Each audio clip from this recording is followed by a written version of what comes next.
Bismillahirrahmanirrahim. Assalamualaikum warahmatullahi wabarakatuh. Alhamdulillahirabbil alamin. Alhamdulillahilladzi anzala al-Qur'ana fi syahri Ramadanil mubarak. Nahmaduhu wa nasta'inuhu wa nastaghfiruh. Wa na'udzu billahi min shururi anfusina wa min sayyiati a'malina. May yahdihillahu fala mudilla lahu wa may yudlil fala hadiya lahu. Asyhadu an la ilaha illallah wahdahu la syarika lahu wa asyhadu anna Muhammadan abduhu wa rasuluh. Allahumma shalli wa sallim wa barik ala nabiyyina Muhammad wa ala alihi wa ashabihi wa man sara ala sunnatihi ila yaumiddin. Allahumma inna nas'aluka 'ilman nafi'an wa rizqan thayyiban wa 'amalan mutaqabbalan. Allahumma anta rabbi la ilaha illa anta khalaqtani wa ana 'abduk wa ana 'ala ahdika wa wa'dika mastata'tu a'udzu bika min syarri ma sana'tu natubu laka bi ni'matika 'alayya wa a'udzu bika min syarri ma innahu la yaghfiru dzunuba illa anta. Bapak Ibu yang dirahmati Allah Ta'ala, kita oleh dengan bersyukur kepada Allah di pagi yang penuh berkah ini.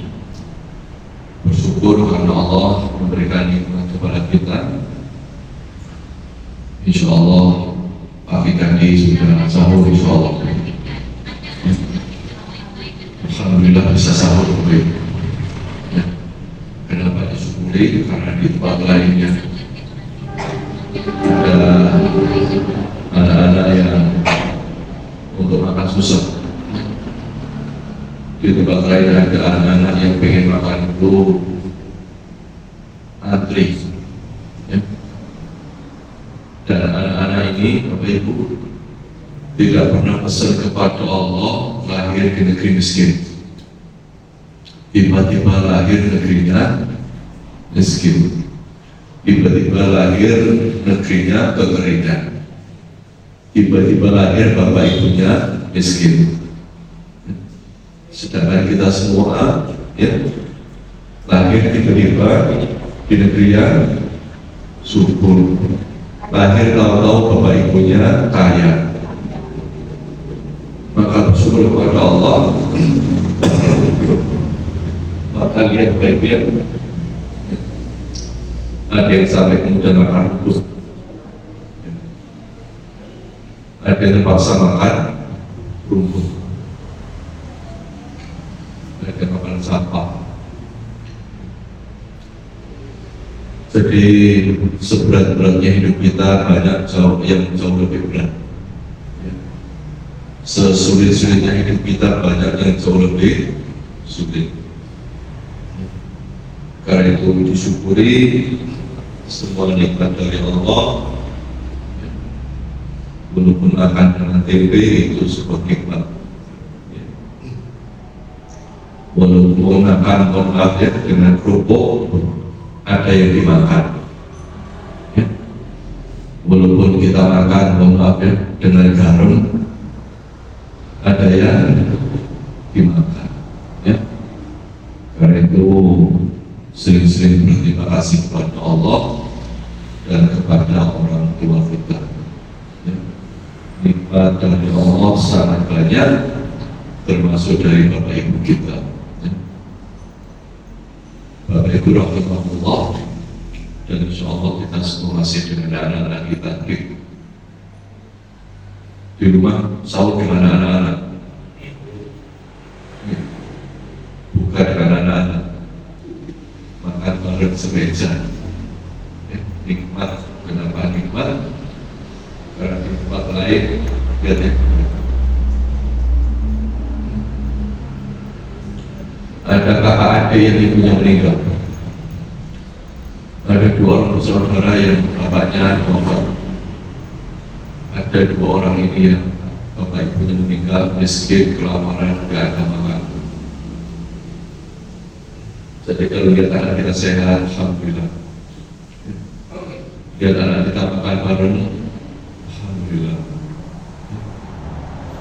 Atau kita dengan orang tua, alhamdulillah ya Allah masih punya orang tua. Ya, disyukuri karena ini nikmat yang mustahil untuk kita itu. Bapak Ibu, anak-anak ini yang miskin ini sama pula tidak pernah minta kepada Allah lahir di negeri miskin, enggak. Ya tiba-tiba lahir di negerinya miskin, tiba-tiba orang tuanya miskin. Sedangkan Allah pilih kita lahir dari orang tua cukup, tempat yang subur, makanan ada, semuanya bahkan berlebih.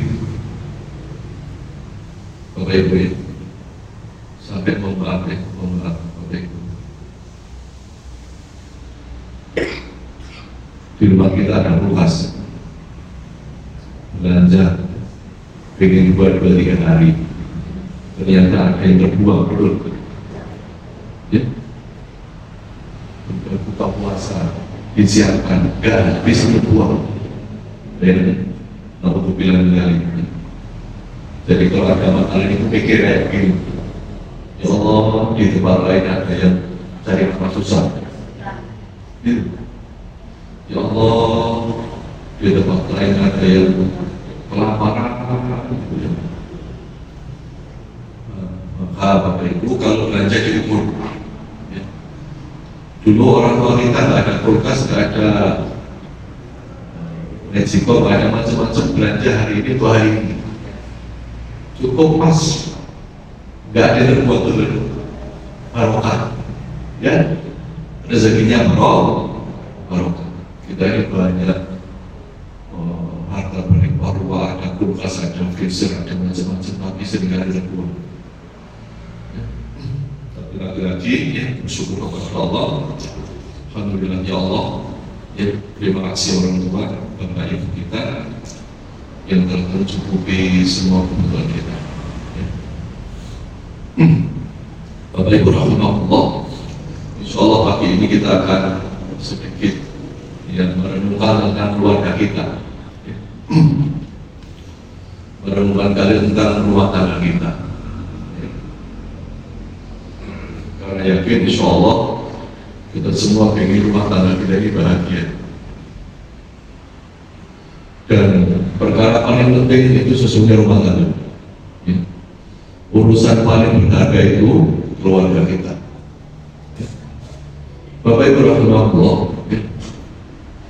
Jika ada suami istri ingin bepergian, dia sudah siapkan perbekalannya, dia sudah siapkan koper dengan seluruh kebutuhannya. Tidak ngomong sama sekali, tidak bicara apapun, masuk mobil, mau rekreasi. Ternyata sampai di mobil, suami ingin ke Magelang Sarangan, istri ingin ke Banyuwangi. Gimana kira-kira? Kegeran, ya. Di mobil, kegeran karena nggak pernah disepakati mau kemana kita pergi. Ini penting. Nah, Bapak Ibu rahimahullah, rumah tangga itu dari awal harus ada satu tujuan yang sama. Karena rumah tangga itu perjalanan paling panjang, ya, perjalanan paling lama. Kalau kita punya teman, ya bepergian, ya paling ke Pantai Selatan ya sehari, ke Jogja mungkin 3-4 hari. Ya, kalau berumah tangga, seumur hidup, kebersamaan seumur hidup. Nah, seringkali saya tanya orang menikah, dan di kantor saya hari-hari banyak yang menikah untuk nikah malam songo. Istilahnya sekarang orang mau tertutup nikah malam songo. Sampai yang menikah malam songo tanggal berapa itu? sehari itu ada 27.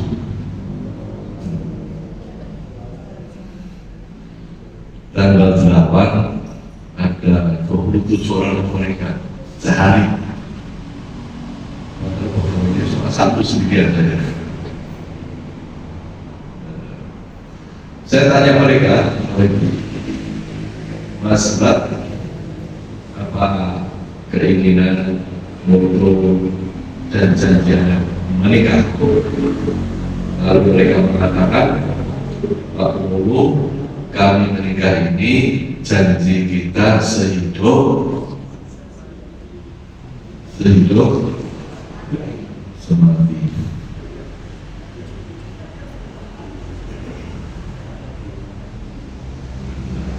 Bapak Ibu kira-kira tahu Pak, sehidup semati ini berasal dari kisah apa? Kisahnya siapa?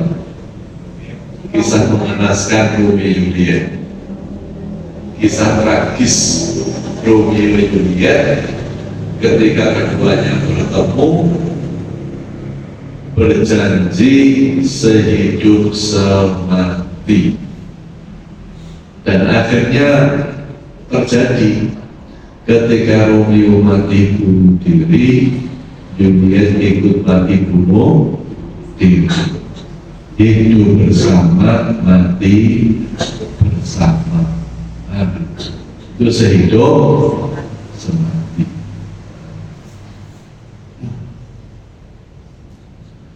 Sampai ukurannya segitu hebat. Lakukan Bapak Ibu ya. Misalnya ibu-ibu di sini ya, yang punya suami, ketika nanti pulang ke rumah jam 9 ternyata suaminya meninggal, mau ikut mati? Enggak, kenapa? Karena yang punya anak kecil Pak. Kalau nggak punya anak, ya sama saja. Itu namanya nggak sehidup semati. Nah, jadi apalagi bapak-bapak, gimana? Kalau isinya mati gimana Pak? Ini pipinya subur. Enggak, itu saya punya teman itu laki-laki, istrinya meninggal, gak pengen nikah lagi. Kenapa? Bagi dia apapun kondisi isinya itu istri terbaik buat dia, gak pengen nikah lagi ya. Jadi saya ingin tegaskan hari ini Bapak Ibu, sesungguhnya kalimat sehidup semati itu racun jahat, virus berbahaya yang masuk ke dalam otak kita, kepada hati anak-anak kita, yang itu pada akhirnya berpikir pada ujungnya bahwa menikah itu hanya sampai mati selesai, tidak ada urusan akhirat. Padahal seorang muslim, kita semua sangat paham bahwa kehidupan kita ini tidak selesai ketika mati, tapi ada kehidupan akhirat yang berujung dua tempat, surga dan karena itu kita seorang muslim, rumusnya adalah sehidup sesurga. Nah, bicara baik-baik ya, sehidup sesurga, yaitu bercita-cita bersama di dunia dan berharap serumah di surga.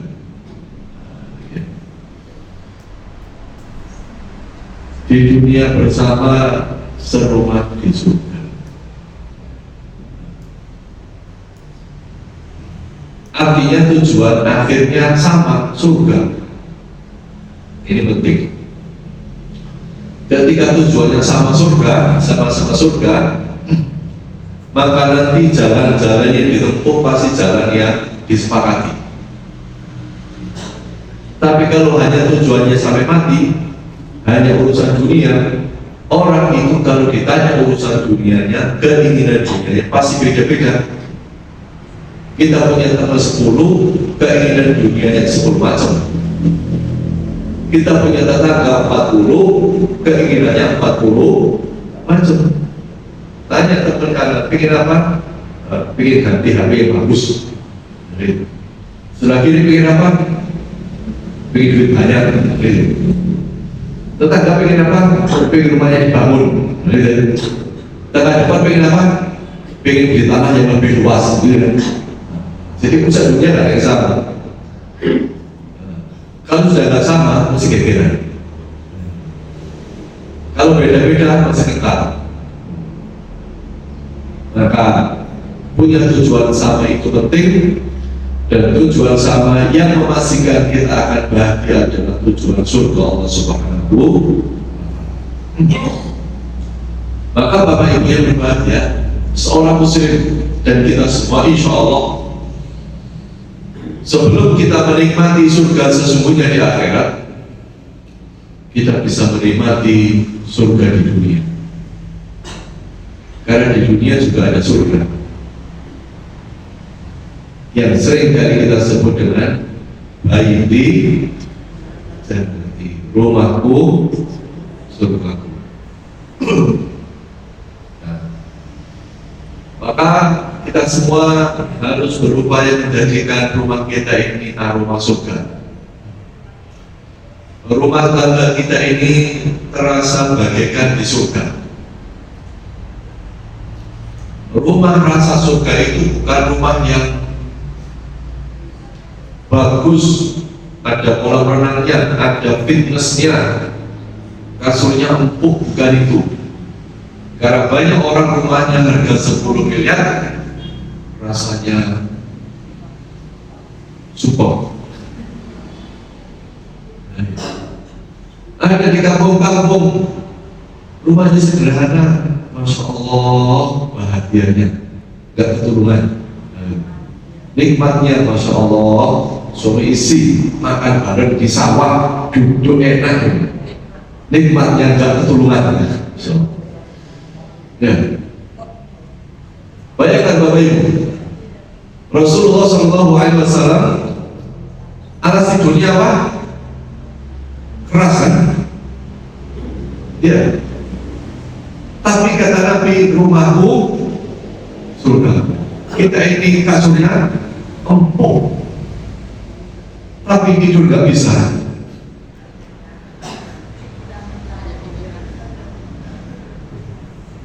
Jadi rumah merasa surga itu bukan soal mahalnya rumah, bukan soal bagusnya rumah, bukan soal hiasan mahal di rumah, tetapi soal suasana rumah tangga, soal suasana rumah tangga. Maka Bapak Ibu yang dirahmati Allah Subhanahu wa Ta'ala, sedikit saja.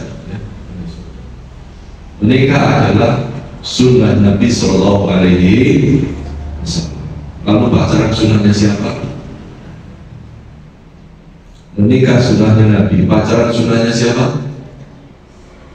Sunnahnya iblis. Ini penting banget. Jadi nikah itu sunnahnya Nabi, pacaran sunnahnya iblis laknatullah. Karena yang paling senang orang pacaran adalah iblis. Maka kalau ada orang tua membiarkan anaknya pacaran, sama dengan membiarkan anaknya dicintai iblis. Nanti bersama iblis di neraka. Balik. Jangan biarkan anak kita pacaran. Bapak Ibu, jadi menikah adalah sunnah Nabi. Bahkan Nabi kita mengatakan, man tazawwaja faqad istakmala nisfal iman, fal yattaqillah fi nisfil baqi. Barang siapa menikah maka ia telah melengkapi separuh imannya. Dalam hadis yang lain disebutkan fi nisfil din, separuh agamanya. Dan adalah yang bertakwa kepada Allah dalam memelihara separuhnya lagi. Jadi menikah itu separuhnya agama, separuh 50%-nya. Karena menikah bagian dari agama, sebagaimana sholat itu ibadah, maka menikah adalah ibadah karena bagian dari agama kita. Kalau menikah itu separuh agama dan puasa itu bagian dari agama, maka menikah itu bagian dari ibadah kepada Allah. Dan ibadah itu sholat 5 menit. Sebentar sholat itu, apalagi kalau bacanya dulu, itu lebih cepat lagi, 3 menit. Imam ini dua titik, maklumin gemuk. Pikir 10 menit, boleh sebentar.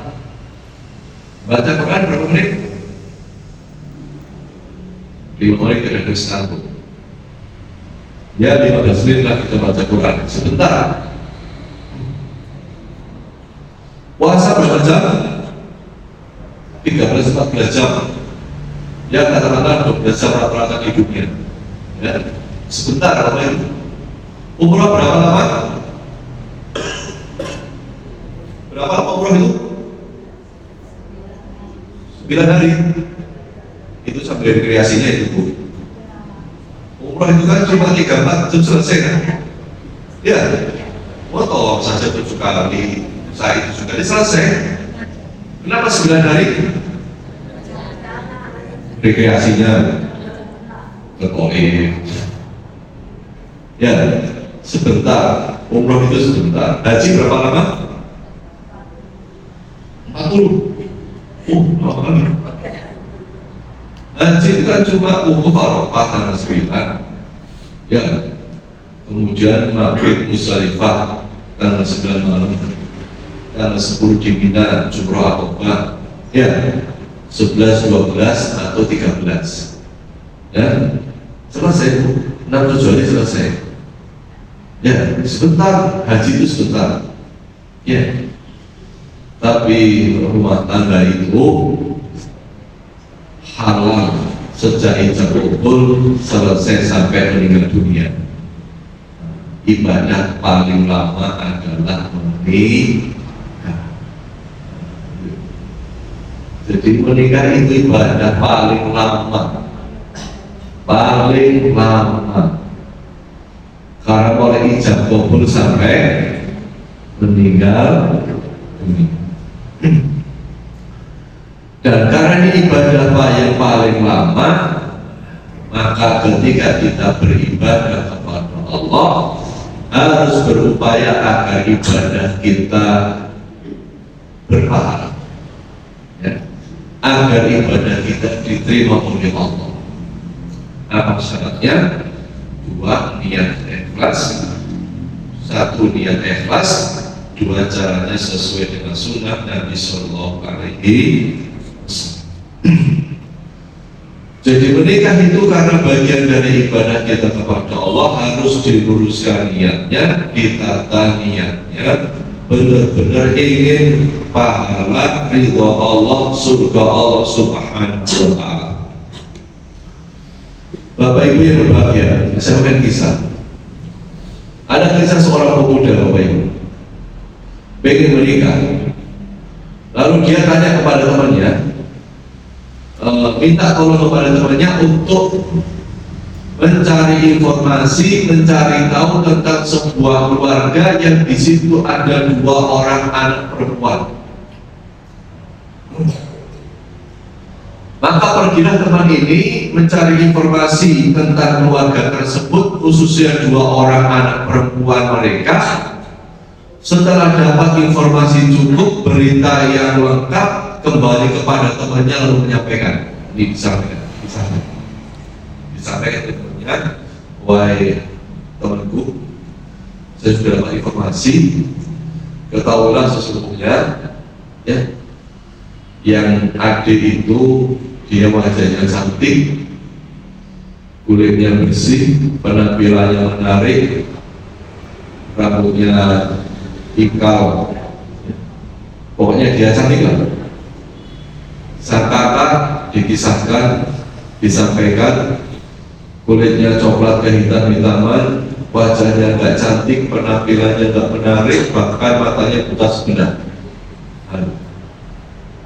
rambutnya keriting. Nah, diceritakan. Setelah cerita tentang kondisi dua orang gadis di rumah tersebut, lalu sang teman ini menyarankan kepada temannya untuk menikah. Kira-kira Bapak Ibu jika tahu informasi begini, rekomendasi menikah ke siapa? Sang adik cantik atau si kakak si buta sebelah? Si adiknya. Persis saya gitu ya. Kita menyamakan nikah dengan adik yang cantik benar-benar. Tapi apa yang dilakukan temannya ini sebelum dia memutuskan, dia tanya dua kali lagi. Apa tanya? Siapa di antara keduanya yang agamanya paling baik? Lalu dijawab, kalau itu yang kau tanyakan, agama yang paling baik sang kakak yang matanya buta sebelah. Lalu si ini memutuskan, kalau begitu aku ingin menikah dengan sang kakak yang matanya buta sebelah, yang gak cantik, yang gak menarik. Menikahlah laki-laki itu dengan sang kakak. Berumah tangga sekian tahun sampai kemudian istrinya meninggal dunia. Nah, dalam salah satu riwayat pernikahan berkeluarganya laki-laki itu dia menikah beberapa kali karena meninggal dunia, bukan cerai, meninggal dunia. Bayangkan kemudian dia menceritakan dalam salah satu riwayat tentang rumah tangganya, dia mengatakan, "Aqamat ummu Shalih ma'i 20 sana, fa makhtalaftu anna wa hiya fi kalbah." Ummu Shalih maksudnya istrinya tinggal bersama aku selama 20 tahun. Aku dan dia tidak pernah berselisih meskipun hanya satu kata. Bayangkan Bapak Ibu, rumah tangga 20 tahun gak pernah gegeran satu kata. Hidup bersama 20 tahun gak pernah cekcok satu kata. Hidup bersama 20 tahun gak pernah bertengkar, cekcok, gegeran, walaupun satu kata. Bapak Ibu, yang rumah tangga gak pernah gegeran kata-kata.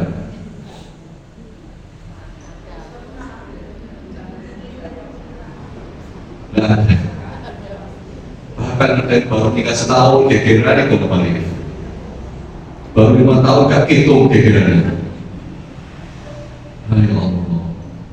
Bahkan hari Ahad yang lalu saya itu mengisi kajian subuh di Batu, baru turun dari mimbar itu ada teman tanya ini, di mana ini? Kenapa? Ini ada seorang suami umur 64 tahun, 65 tahun, isinya 64 tahun, pengen cerai. Yang laki-laki sudah 65 tahun, si perempuan 64 tahun pengen cerai. Kalau kira-kira menikahnya laki-laki usia 25 tahun, berarti usia nikah berapa tahun? 40 tahun. Lah 40 tahun itu apa ya? Kok wis tuwek kate?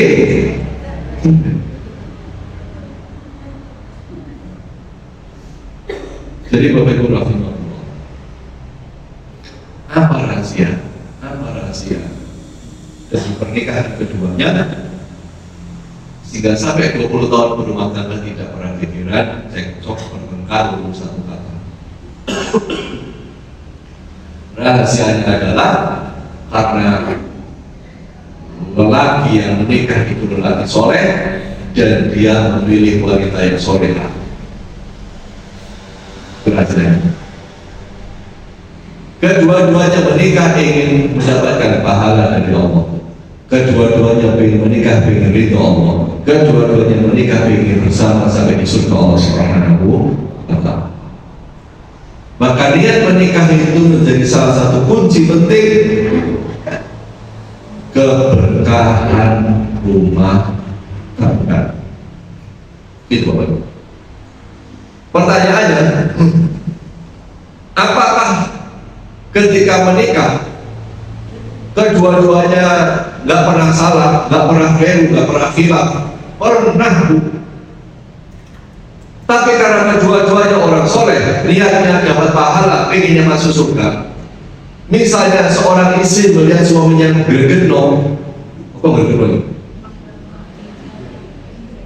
Menjengkelkan, melakukan kesalahan, apa yang diomongkan istri?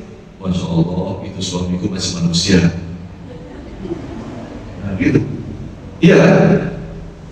Manusia kan pasti salah. Gak ada manusia gak pernah salah, karena dia tidak sempurna, betul. Kalau sempurna gak akan nikahin jenengan. Orang sempurna gak butuh perempuan, kan begitu. Karena manusia tidak sempurna, manusia pasti salah, sehingga istrinya ketika melihat suaminya salah, keliru, bergendong, jengkelkan, dia boleh apa? Oh, bojoku cek menungso. Ikhlas, sabar, lima, sabar. Jangan dibayangkan kemudian isinya itu nggak pernah salah. Iya, isinya ya sekali-kali malah kesalahan, kadang-kadang jengkel, kadang-kadang bergendong, kadang-kadang cerewet. Apa bilang suami? Oh, bojoku cek menungso. Ya, ikhlas, sabar, ya beginilah orang berumah tangga masih di dunia, kaki belum menginjak surga, maka yang dinikahi adalah manusia yang potensi salahnya masih ada. Karena Nabi menyampaikan kullu ibni adam khata', setiap manusia pasti melakukan kesalahan. Jadi jangan berharap pasangan kita tidak pernah salah mulai akad nikah sampai mati. Itu tidak ada. Ya. Kalau ini Bapak Ibu misalnya, mari nikah minggu ini, bojone klien. Saya di 10 menit. Ya klien mana ini? Ya, manusia ya. Setahun lagi, ya salah mana itu ya? 5 tahun lagi, ya diulang lagi, gitu ya. 10 tahun lagi, terulang lagi. Jangan ngomong, setiap mulai dia. Kadang-kadang rumah tangga begitu, ya. Sampai gergetan gitu. Sampai ada perempuan itu ditanya Ustaz, gimana suami jenengan? Oh, kata si istri, Ustaz,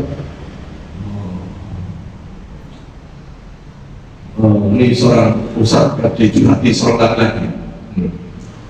Ustaz, isi saya itu Ustaz, modelnya historis. Oh, historis itu? Iya Ustaz, historis. Apa maksudnya? Kalau saya salah itu selalu mengungkap masa lalu. Bukan historis, apa? Historis. Senang cerita masa kayak dari mau nanti bola balik hijau. Bapak Ibu ya. Jadi ini pentingnya niat menikah, niat berumah tangga. Siapa yang niatnya karena Allah, siapa yang niatnya ibadah, siapa yang niatnya pengen pahala, yakin dia akan bahagia. Karena orang yang tidak ikhlas itulah sesungguhnya pangkal ketidakbahagiaan. Ini penting. Pondasi dasar kenapa orang tidak bahagia itu sesungguhnya karena hatinya tidak ikhlas. Itu gitu. Tapi kalau ya, tapi kalau sekarang ibu-ibu di luar Ramadan kan biasanya masak buat suami, gitu.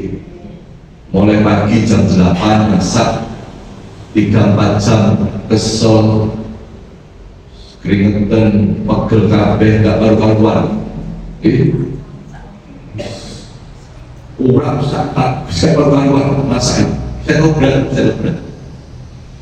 Sesudah masak sampai ibu-ibu, masakan itu ditaruh di atas meja. Sudah siap nanti untuk calon suaminya datang sore jam 4. Qadarullah, di tengah jalan suaminya ketemu temennya, ditraktir makan di warung. Sampai pulang ke rumah, suami ngomong apa? Mbak Bu, sepurone yo, mau ditraktir koncoku, aku gak mangan yo. Kira-kira gimana Bu? Mantap, mantap nih. Ibu, mantap.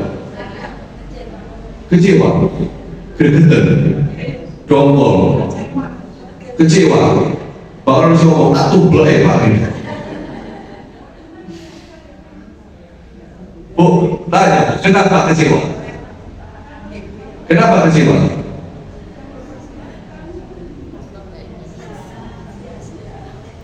Sia-sia. Nah, ini Bu ya, ini kata Ibu sia-sia, ini penting ya. Kenapa perempuan itu ketika masak suaminya nggak makan lalu kecewa? Itu sesungguhnya karena ketidakikhlasan. Karena ibu-ibu berpikir bahwa pahala didapat, kebaikan didapat, pahala didapat saat suami makan. Pikirannya gini Bu, pikirannya. Bojoku makan 10 piring, pahalanya 10.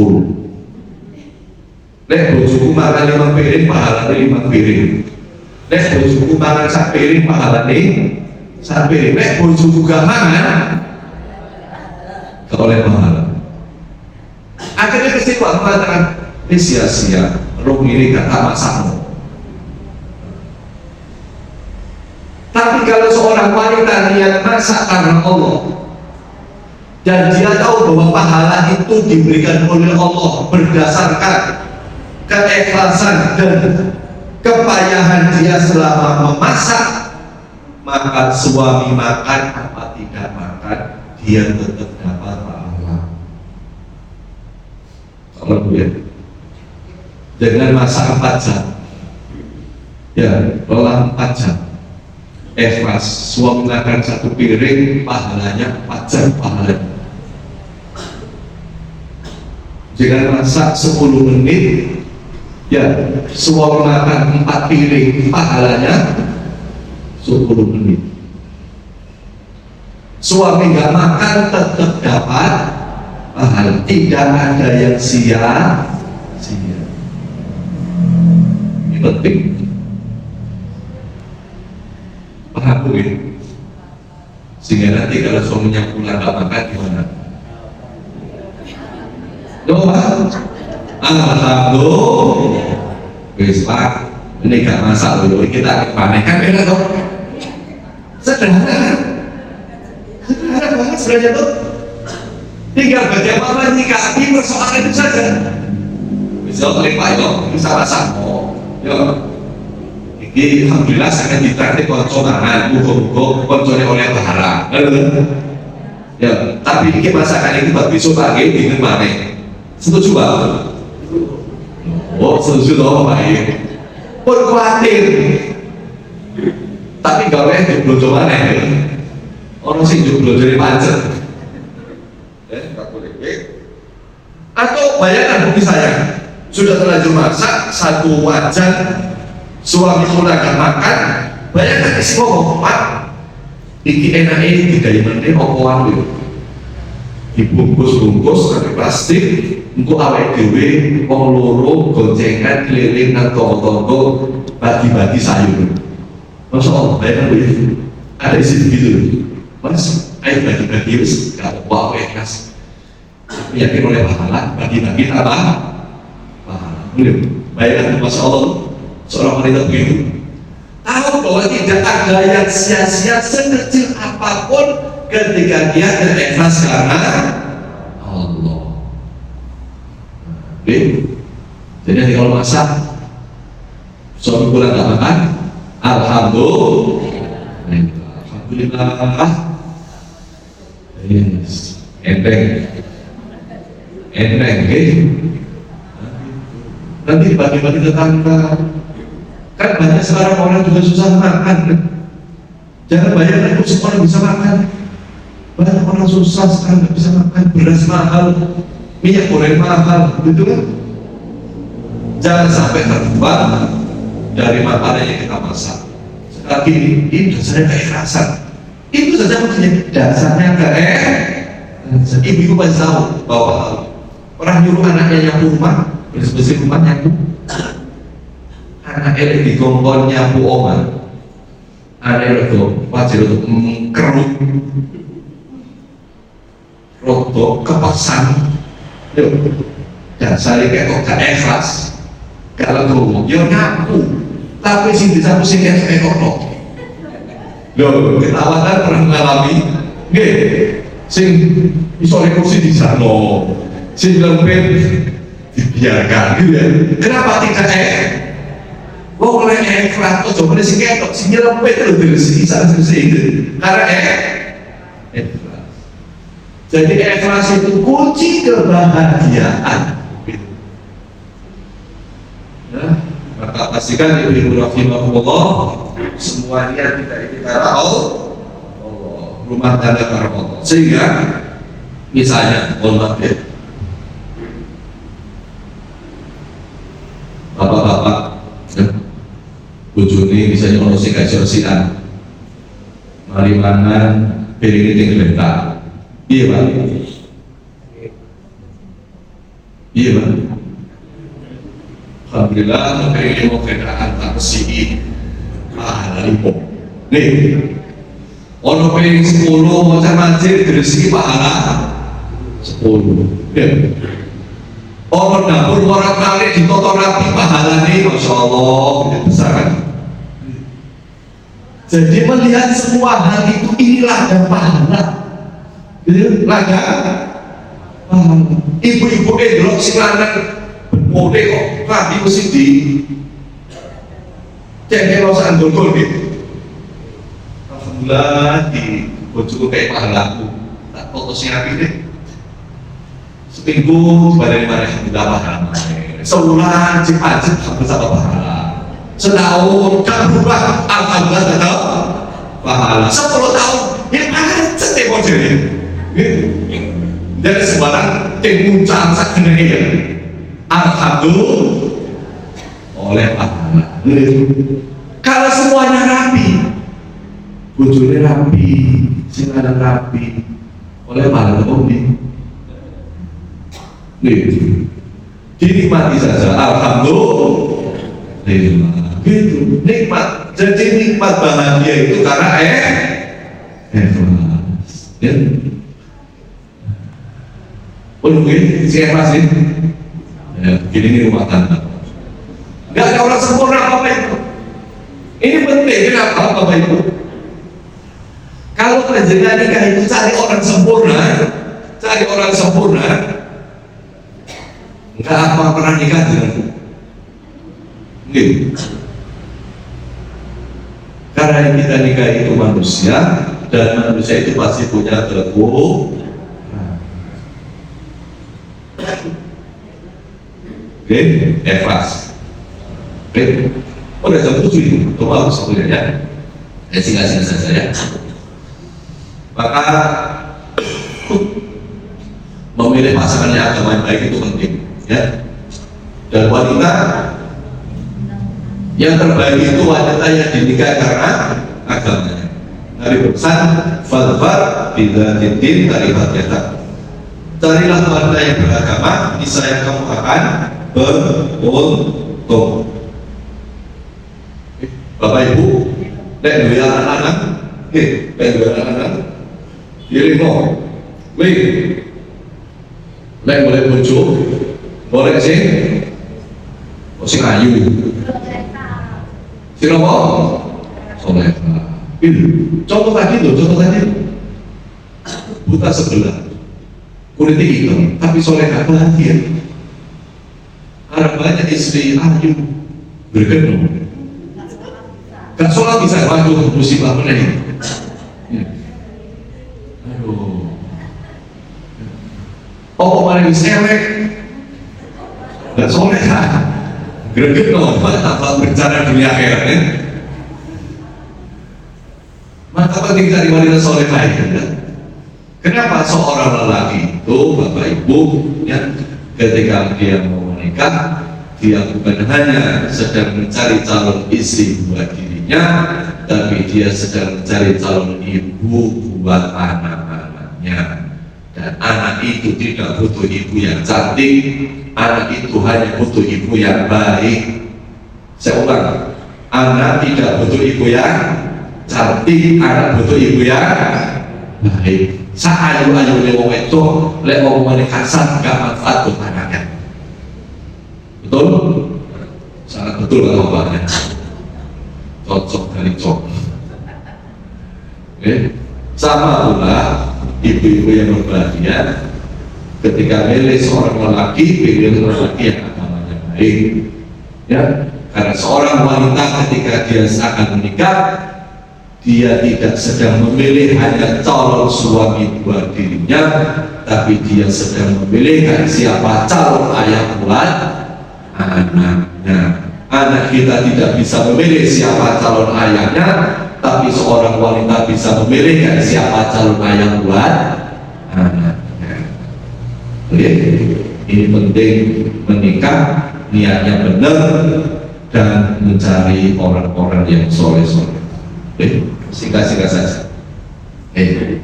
Yang berikutnya, waktu mau habis sih bacanya 10 menit. 10 menit, bisa? Mau habis. Ya, yang kedua ya, tadi urusannya. Yang kedua urusan ngobrol. Menikah itu 70% ngobrol. Lek anak muda apa sih? Nikah itu ngobrol aja gitu. Enggak. Bagi kita itu nikah itu 70% ngobrol. Ngobrol, bincang-bincang gitu kan. Apa mana wis tuwek, sudah tahu ke atas. Ya, mek teman duduk ngobrol itu aja bincang-bincang itu. Maka ketika ngobrol itu mesti manggil, nyebut nama, itu penting. Ya. Karena itu nama itu penting bagi setiap orang. Likulli musamma min ismihi nasibun. Setiap orang akan mendapatkan pengaruh dari nama yang diberikan kepadanya. Ya. Makanya diperintahkan untuk memberi nama, contohnya anak-anak kita dengan nama yang baik. Ini Nabi katakan, kewajiban orang tua memberi nama yang baik pada anaknya. Perbaguslah nama-nama kalian, itu perintah Nabi. Kalau kemudian Bapak Ibu, anak kita sudah kita kasih nama baik, bagian dari doa orang tua. Lek bojone dhewe kan bisa jeneng itu. Maksudnya jeneng mana? Tapi lihatlah Nabi, walaupun isinya sudah ada nama, Nabi itu memanggil Aisyah dengan panggilan apa? Nama? Artinya apa? Nama? Kemerah-merahan. Dan di bojone bersih di seluruh gembira, ya bagian dari pujian. Nama yang panggilan yang baik. Bapak Ibu, tak ada contoh ya. Orang kalau mau nikah Bapak Ibu, itu saya coba cek beberapa orang di kantor saya. Saya dapat nomor salah satu calonnya, tak suruh kirim nomor HP calonnya, lihat tulisannya. Sampai namanya dikasih inisial, dikasih gambar apa itu? Masya Allah. Itu orang mau nikah itu begitu-begitu. Nomor HP calonnya itu namanya begitu. Itu tanda apa? Ingin menunjukkan tanda cinta gitu. Nah, ada lagi yang gini pokoknya. Apa tulisannya? Cukup. So, ya, macam-macam isinya Bapak Ibu. Ada yang bilang nih Bapak Ibu. Ini. So, ada pula yang gini Bapak Ibu. DPWA-nya ditulis. Gambarnya sama. Oh Ibu. Ibu-ibu yang punya suami siapa? Punya suami? Punya. Namun punya HP? Suaminya punya HP. Oke. Nama suami jenengan ditulis apa di HP-nya? Bila, Masya Allah. Ada yang lain? Apa Pak? Ayah. Ayah. Mana sih Bapak ya karek?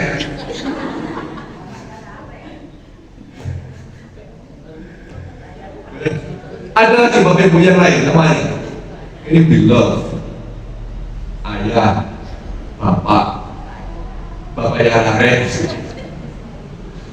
Awalnya singgung, karena suwe.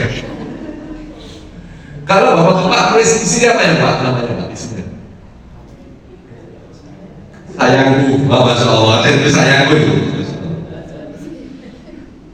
Bapak Ibu, saya sampaikan. Bapak Ibu, HP ini sesuatu yang tiap hari kita mau. Susah lepas dari tangan. Ini yang paling sering kita baca. Dan ini sesungguhnya mencerminkan bagaimana persepsi kita tentang rumah tangga dan pasangan kita.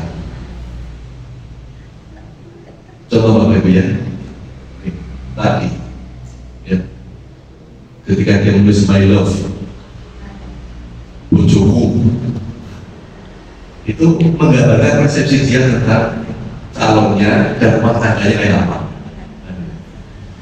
Saya punya di kantor, nama isinya itu Kiki, ditulis di HP-nya Kiki cantikku. Berarti persepsi dia tentang pasangannya soal kecantikan, soal kecantikan, gitu. Bapak ya, ini nomor HP saya, HP saya. Nama isi saya itu Anis Hidayati. Lalu saya tulis di HP saya dengan kalimat ini.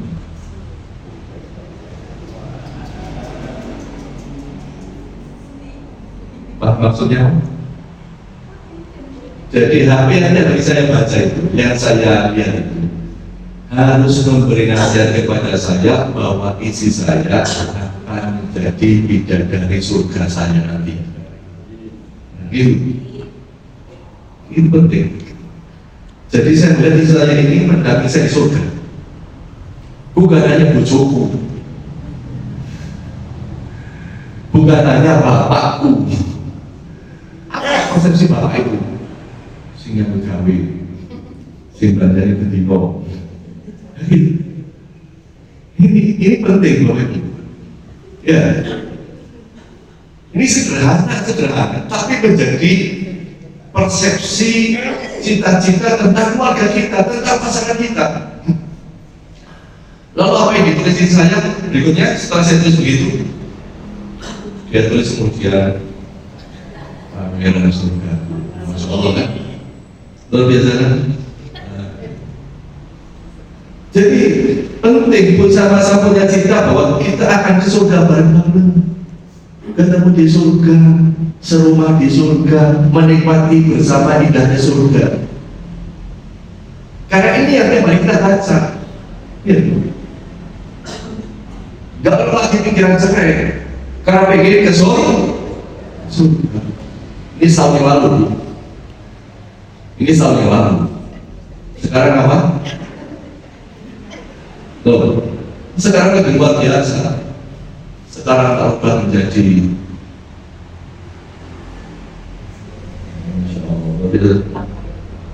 saya tak beli. Kenapa? Di surga banyak bidadari, tapi ada ratu bidadarinya, yaitu istri saya. Begitu kan? Ini jadi ini beri nasihat pada saya sehingga ketika ditelepon, siapa yang telepon?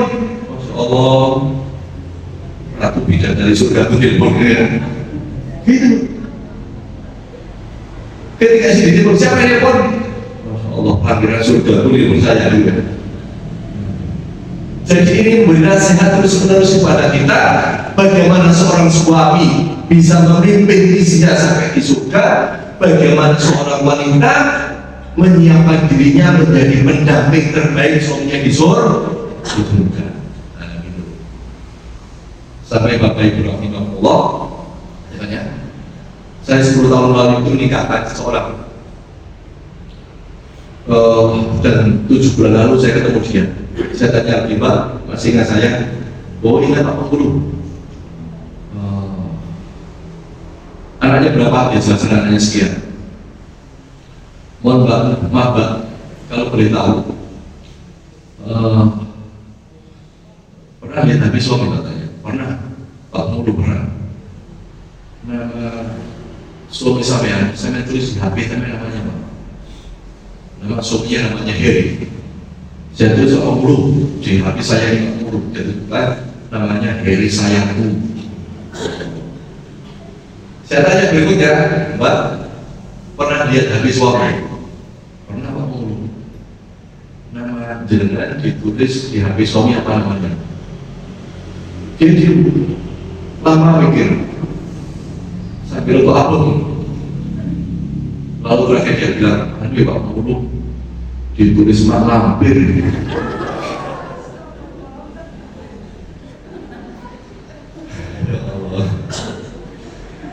Mohon maaf ya, saya dia ngomong Mak Lampir, saya bingung saya. Aku ulang itu 2 kali lagi pertanyaan saya. Yang bener Mbak, ini Pak Penghulu Mak Lampir. Bapak Ibu mohon maaf ya. Jangan bisa bayangkan seorang suami nulis nama istrinya itu Mak Lampir. Berarti bayangan persepsi suami tentang istri seperti si omongannya kasar, judes, kejam, suka bunuh orang juga, begini loh. Ya Allah, mengerikan juga dalam menerangkan itu yang mengerikan. Ini kisah nyata. Yang ini menjadi pelajaran penting buat kita bahwa soal-soal sederhana ini menjadi cerminan bagaimana kita melihat pasangan kita ketika kita berumah tangga. Gitu. Orang-orang nulis bujurnya itu Mak Lampir, tapi ditulis judes semua. Saking kirain. Ya Allah. Gini. Jadi Bapak Ibu yang berbahagia, begini ini penting. Sederhana. Tapi kemudian kan ini memotivasi kita. Ya Allah, mudah-mudahan saya sebagaimana harapan suami saya jadi ratu bidadari di surga. Nggak apa-apa ya Allah, suami saya punya 1000 bidadari, tapi saya ratunya kan gitu. Nggak apa-apa loh. Gitu. Yang penting jadi ratunya kan gitu. Punya suami Masya Allah ikhlasnya. Yang lain kayaknya masih berbebas ini. Suaminya punya banyak bidadari di surga. Nggak apa-apa kan? Karena soal begitu. Bayangkan seorang wanita oleh suami, ya Allah, nanti saya punya ratu bidadari surga dan itu istriku. Ya Masya Allah. Jadi bayangan suami ini isinya itu menjadi tertarik sampai nanti di akhirat. Ratu tadi yang biru-biru yang lain, yang lain menurut sama ratunya. Nanti sudah tenang saja. Yang penting jadi ratu bidadari surga. Gitu. Yang kedua, mungkin terakhir ya, kemudian saja. Tidak hanya soal nama, Bapak Ibu ya. Komunikasi yang kedua adalah soal intonasi, ya, soal nada, soal tinggi rendah, soal kasar lembutnya itu penting, ya. Bayangkan ada istri begini, ini suaminya lagi ketakutan, ya. Maka ibu bahagia Allah perintahkan waqula lahu qawlan layyinan, dengan kata-kata lemah lembut, ya. Jadi kalau ngobrol sama pasangan itu yang lembut, kata-kata yang karena kalimat yang menyejukkan, ucapan-ucapan yang menenangkan, ya. Terutama ibu-ibu, kamu ya, karena saya laki-laki, ibu-ibu pastikan kalau bicara nadanya di bawah nada suami. Jangan sampai ada nada di atas suami. Jangan sampai lebih keras daripada suami. Ya, tahan ketika bicara, pastikan di bawah nadanya suami. Harus lemah lembut. Ya, harus lemah lembut. Ya, saya kira saja ya. Kata-kata lemah lembut melunakkan hati yang lebih keras daripada batu. Kata-kata kasar mengeraskan hati yang lebih lembut daripada sutra. Jadi sekerasnya hati laki-laki, kalau isinya lembut, maka akan jadi lunak hati suami. Tetapi selembut apapun hati, kalau masuk kata-kata kasar keras, hati itu bisa mengeras lebih keras daripada batu. Maka pastikan ucapan kita selalu lemah lembut. Jangan pernah bentak, jangan ada maki-maki, jangan ada kata-kata kasar, jangan ada kalimat mencaci maki. Bagian terakhir ada suatu tulisan Bapak Ibu dari Masaru Emoto. Ya, Masaru Emoto ini dia meneliti air di dalam gelas. Lalu air itu diucapkan kata-kata cinta, kata-kata cinta, I love you, cinta, sayang, gitu. Lalu air itu diteliti di laboratorium dan jadi seperti itu. Masya Allah, indah molekulnya. Masya Allah, sangat indah. Dicoba lagi diucapkan kalimat terima kasih, tetap bagus. Masya Allah, kalimat positif itu indah, menarik, menyenangkan. Dilihat itu Masya Allah luar biasa.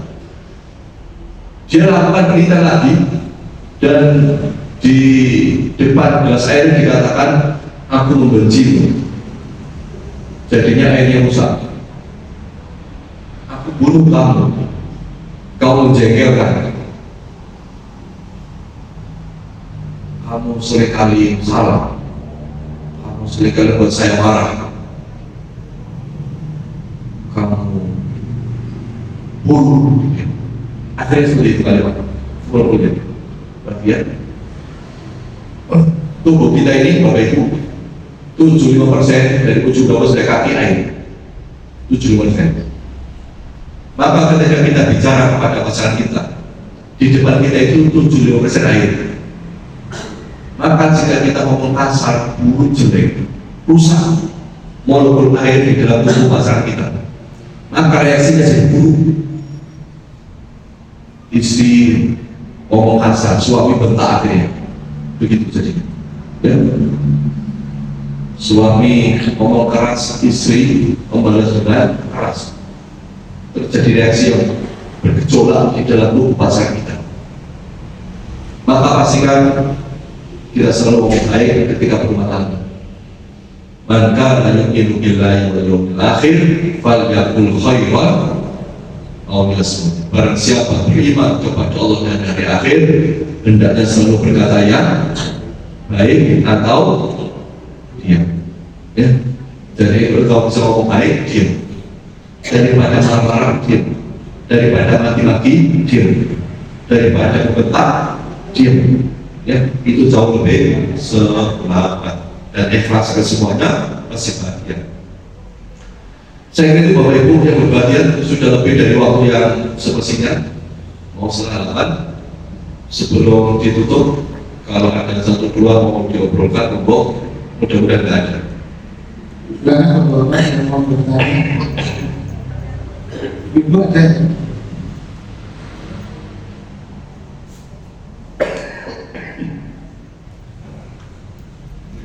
Assalamualaikum warahmatullahi wabarakatuh. Yang ingin saya tanyakan, apakah orang yang sudah semati seperti Romeo dan Juliet itu di alam barzah juga bersama-sama? Terima kasih. Terima kasih Bapak Ibu yang berbahagia. Jadi Romeo dan Juliet itu dikubur bareng, kuburannya bareng. Ya, maka hidup ini Bapak Ibu.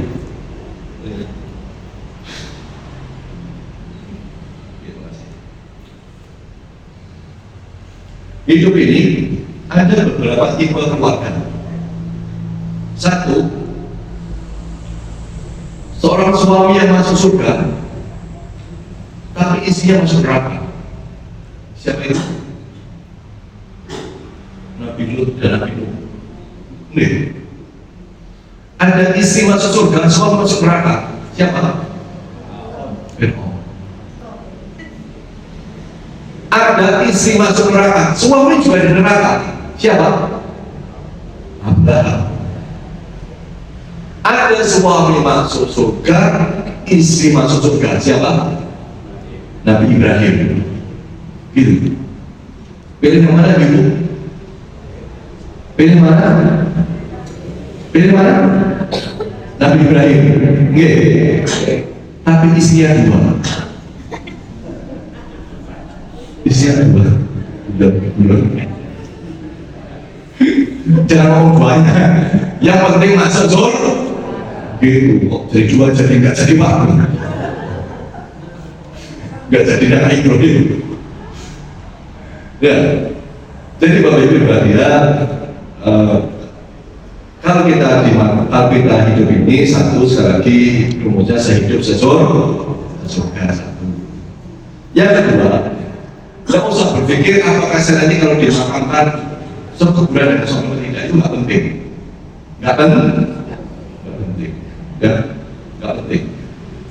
Yang penting bagaimana nanti di surga bareng-bareng itu, betul ya? Rupanya dunia, karena dia tidak beriman, dia sama-sama lubang kuburnya. Karena dia bermaksiat kepada Allah, dia sama-sama disiksanya di kubur itu. Dan di akhirat dia sama-sama masuk nerakanya kayak Abu Lahab dan istrinya. Iya, sama-sama disiksa. Na'udzubillah. Makanya ini kalau meninggal dunia juga nggak usah mesin bangun, nanti makam saya jejer suami saya ya. Ya. Yang penting nanti ketemu di surga. Ketemu di surga. Ya. Gitu kan, insyaallah ya. Amin. Ada pertanyaan, Rafia. Suami saya pulang ke rahmatullah wabarakatuh. Ibu belajar lalu saya menikah lagi, alhamdulillah. Semoga berkah. Yang ini saya tanyakan, di saat nanti saya dan suami yang sekarang sudah berpulang ke rahmatullah, nanti di akhirat apakah saya akan dipertemukan dengan suami saya yang pertama? Ini seorang wanita nanti di akhirat jika sama-sama beriman akan bersama dengan suami yang terakhir, ya, bersama suami terakhir, insyaallah, ya. Okay. Gimana suami yang pertama? Allah kasih istri, ya.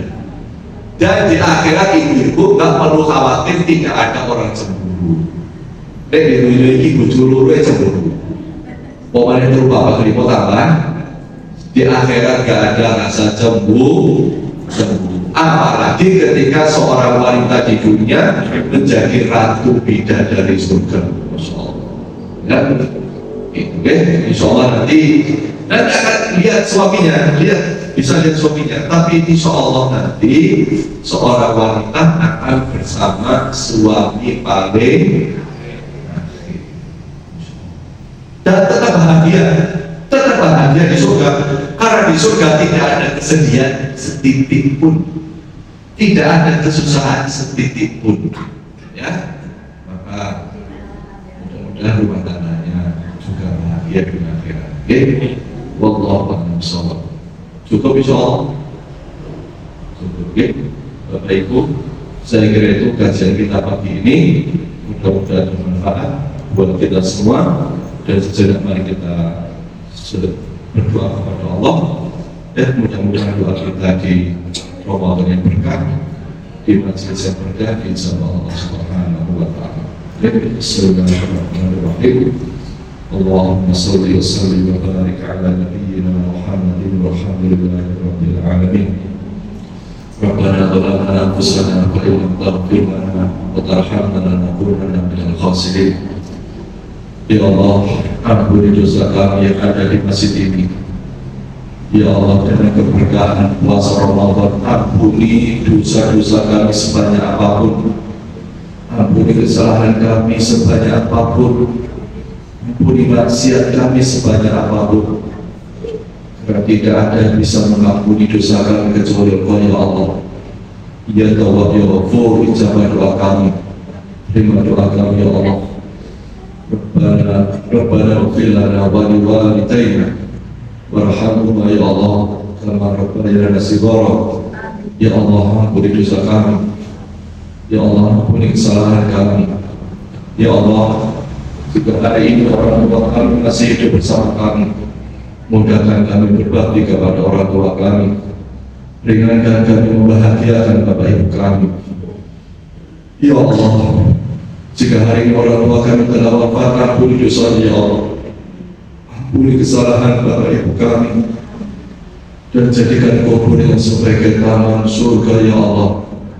Berikan cahaya di makam orang tua kami, luaskan kubur bapak ibu kami, jadikan makanan tempat istirahat terbaik buat orang tua kami, dan terima semua amal kebaikan orang tua kami, dan jadikan amal baiknya sebagai teman terbaik di alam kuburnya ya Allah. Ya Allah, jauhkan orang tua kami dari siksa kuburnya, selamatkan bapak ibu kami dari azab kuburnya, rahmati orang tua kami, cintai bapak ibu kami, berikan bahagia orang tua kami ya Allah, dan maafkan kami anak-anaknya yang belum bisa membahagiakan orang tua kami. Rabbana hab lana min azwajina wa dhurriyyatina qurrata a'yun waj'alna lil muttaqina imama. Ya Allah, bimbing kami semua menjadi pasangan terbaik untuk keluarga kami, pasangan yang soleh buat keluarga kami ya Allah, dan jadikan pasangan kami pasangan yang akan menemani kami ke surga ya Allah, pasangan hidup yang senantiasa taat kepadamu ya Allah. Ya Allah, bimbing anak-anak kami semua menjadi anak yang soleh-solehah, anak-anak yang taat kepadamu ya Allah, anak-anak yang sholatnya istiqamah ya Allah, anak-anak yang akhlaknya terpuji ya Allah. Ya Allah, jadikan keluarga kami semua sakinah mawaddah warahmah, keluarga yang selamat dunia akhirat ya Allah. Ya Rahman ya Rahim ya Mujib as-Sa'ilin. Allahumma inna nas'aluka husnal khatimah wa na'udzubika min su'il khatimah. Ya Allah, wafatkan kami semua husnul khatimah. Matikan kami saat puasa Ramadan ini ya Allah. Matikan kami saat kami sudah sholat. Wafatkan kami dan izinkan di saat ini membaca la ilaha illallah. Ya Allah, matikan kami saat Engkau cinta kepada kami. Wafatkan kami ketika Engkau ridho kepada kami. Ya Allah, jauhkan kami semua dari su'ul khatimah. Ya Allah, selamatkan kami dari mati yang buruk dan hina ya Allah. Ya Rahman, ijabah doa kami. Ya Rahim, kabulkan doa kami. Rabbana atina fid dunya hasanah wa fil akhirati hasanah wa qina adzabannar. Ya Allah, izinkan kami bahagia di dunia bersama anak-anak yang kami cintai, bersama orang tua dan keluarga yang kami sayangi. Ya Allah, kami rindu surga-Mu, tapi kami ingin ke surga bersama anak-anak yang kami cintai. Kami berharap bisa ke surga bersama keluarga kami. Dan untuk bapak ibu yang kami cintai, berikan surga terbaik ya Allah, surga Firdaus ya Allah, surga terbaik untuk keluarga kami ya Allah. Ya Allah, selamatkan kami semua dari api neraka, lindungi anak-anak kami dari pedihnya api neraka, selamatkan ayah ibu kami dari siksa neraka ya Allah. Ya Allah, dengan keberkahan Ramadan, jauhkan keluarga kami dari api neraka. Dengan keberkahan bulan puasa ini, selamatkan keluarga kami dari api neraka. Ya Rahman ya Rahim ya Mujib as-Sa'ilin. Subhana rabbika rabbil izzati amma yasifun, wa salamun ala mursalin walhamdulillahi rabbil alamin. Demikian ada khilaf, salam maaf. Assalamualaikum warahmatullahi wabarakatuh.